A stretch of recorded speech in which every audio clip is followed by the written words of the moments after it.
Welcome to the Slop Farm. Enjoy the video. You have the host Wi-Fi up and running. Now attach it to the VM.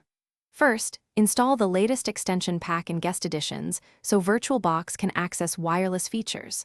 Once done, shut down the VM, open Settings, right arrow Network, enable Adapter 1, and choose Bridged Adapter for direct network access or NAT for easier setup.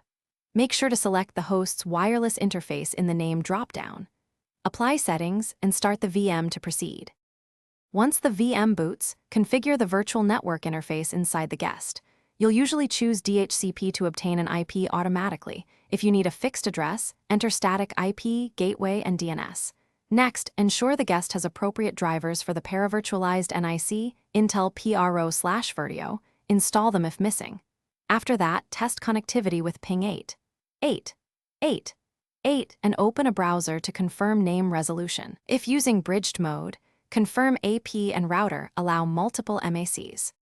To finish, verify internet access and finalize firewall or proxy settings inside the guest so applications can reach the network. If you need local services reachable from other devices, use bridged mode.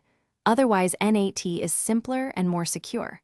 If you lose connectivity, first restart the VM, then toggle the adapter type and reboot the host networking service. Troubleshooting tip: if bridged Wi-Fi shows no traffic, disable host Wi-Fi power saving and reinstall the extension pack. Virtualbox often needs that to access wireless adapters reliably. Thanks for watching.